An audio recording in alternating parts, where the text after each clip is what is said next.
ஓம் come கணபதாய நமக. ஓம் நமச்சிவாய நமக. ஓம் நமோ நாராயணாய நமக. அனைவருக்கும் அன்பான வணக்கங்கள். நான் உங்கள் ராஜி. இன்றைக்கி நம்ம பார்க்க போகிறது ஒரு அற்புதமான பதிவுங்க. இன்றைய காலகட்டத்தில் திருமணத்தடை அப்படிங்கிறது எல்லாருக்கும் நிறையா வீட்டுகளில் இருக்குது. அதாவது ஒரு சிலருக்கு திருமணம் ஆனாலும் அந்த திருமணத்தில் சந்தோஷம் இல்லை, கருத்து வேறுபாடு. ஒரு சில பக்கம் வரனே அமைய மாட்டேங்குது அப்படிங்கிற ஒரு பெரும் பிரச்சனை. ஒரு சில இடத்துல நல்ல தொழில் அமைய மாட்டேங்குது, அந்த தொழில் அமைஞ்சால் தான் எனக்கு திருமணம் நடக்கும், வீடு கட்டினா தான் எனக்கு திருமணம் நடக்கும் அப்படின்னு ஒவ்வொருவருக்கும் ஒவ்வொரு விதமான பிரச்சனைகள். அந்த ஒவ்வொரு பிரச்சனையும் கடைசியில் வந்து நிற்கிறது குடும்பத்தில் சந்தோஷம் இல்லை. அதாவது எனக்கு கல்யாணம் ஆயிருச்சு, இருந்தாலும் குடும்பத்தில் ஒரு சந்தோஷமும் நிம்மதியும் கிடையாது, எனக்கு கல்யாணமே ஆகலை அப்படிங்கிற ஏகப்பட்ட பிரச்சனை எனக்கு இருக்குது. இந்த பிரச்சனைக்கெல்லாம் ஒரு தீர்வாக அற்புதமான ஒரு மந்திரத்தை தான் நம்ம இந்த பதிவில் பார்க்க போகிறோம். மந்திரம் சொல்லி வழிபாடு செய்தால் நம்ம கேட்குறது கிடைக்குமா? இடையில ஒருத்தங்க கேட்டிருந்தாங்க, நம்ம ஒரு குறிப்பிட்ட இறைவனையோ அல்லது முருகபெருமானையோ மந்திரம் சொல்லி வழிபாடு செய்து அது நடக்கலை அப்படின்னா அந்த தெய்வத்தின் மீது உள்ள நம்பிக்கை குறைந்துரும் அப்படின்னு சொல்கிறாங்க. இறைவனை முழுமையாக நம்பி வழிபாடு செய்கிறவங்க இந்த வார்த்தையை சொல்லவே மாட்டாங்க. என்ன காரணம் அப்படின்னு கேட்டிங்கன்னா, முருகபெருமான் நமக்கு ஒன்றை கொடுக்கவில்லை அப்படின்னா அதற்கு ஏதாவது ஒரு காரணம் இருக்கும். அதை விட சிறப்பானதாக நமக்கு ஒன்றை கொடுப்பார். நம்ம எப்போவுமே நம்மளை வழிநடத்தி கொண்டு போயிட்டுருக்காரு. அவர் நமக்கு கொடுக்கறது எல்லாமே நல்லதாகத்தான் இருக்கும். இப்போ நமக்கு நடக்கலை அப்படின்னாலும் கண்டிப்பாக நிச்சயமாக நடக்கும். இறைவன் ஒருபோதும் நம்மை கைவிட மாட்டான் அப்படிங்கிற நம்பிக்கை இருக்கிறவங்க இந்த வார்த்தையை சொல்லவே மாட்டாங்க.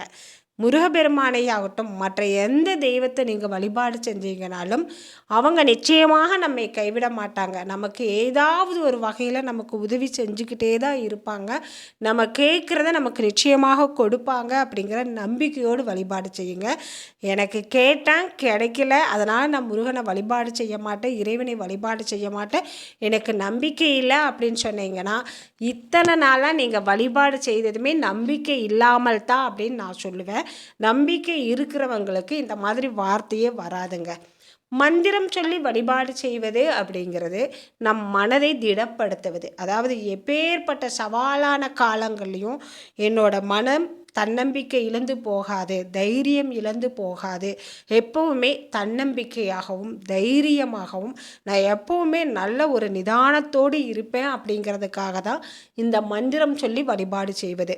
மந்திரம் அப்படின்னாவே மனம் கூட்டல் திடம், நம்ம மனதை திடப்படுத்துவது தான் மந்திரம். அப்போ எப்பேற்பட்ட சவாலான பிரச்சனை வந்தாலும் அதை எதிர்கொண்டு சமாளிக்கக்கூடிய தைரியத்தையும் தன்னம்பிக்கையும் இறைவன் நமக்கு நிச்சயமாக கொடுப்பார்.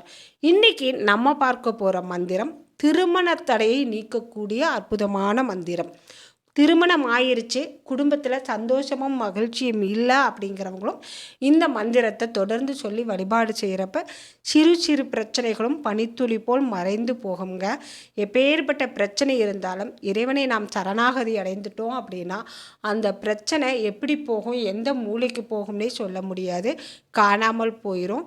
திருமணம் தடை இருக்குது, எனக்கு ஜாதகத்தில் தோஷம் இருக்குது, திருமணம் தள்ளி போயிட்டே இருக்குது அப்படிங்கிறவங்களும் நம்பிக்கையோடு முருகபெருமானுக்கு உரிய இந்த ஒரு வரி மந்திரத்தை சொல்லி வழிபாடு செய்யுங்க.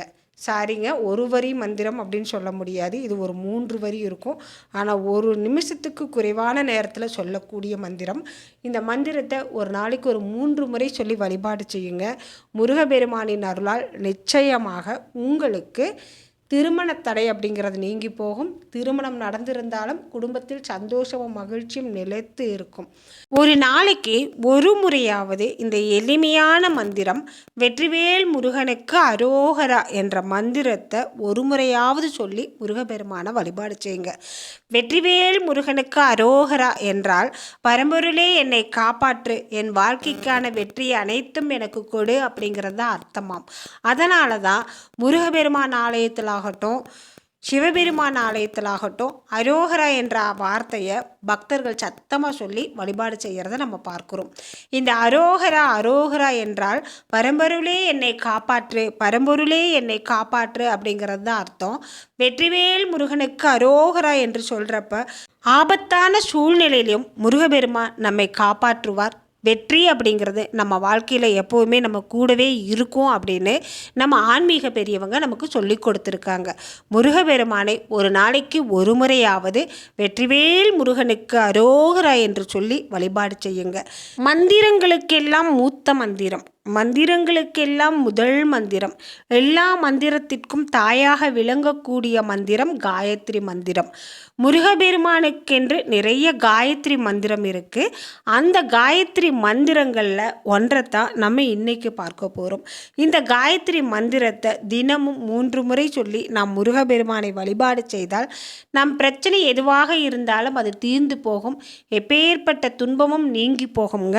காயத்ரி மந்திரம் சொல்லி இறைவனை நாம் வழிபாடு செய்தால் அந்த இறைவனிற்கான அருளும் அனுகிரகமும் நிச்சயம் நமக்கு கிடைக்கும் என்று பெரியவங்க சொல்லியிருக்காங்க. வாங்க காயத்ரி மந்திரத்தை பார்க்கலாம். ஓம் கார்த்திகேயாய வித்மகே வள்ளிநாதாய தீமகி தன்னோ ஸ்கந்த பிரசோதயாத்.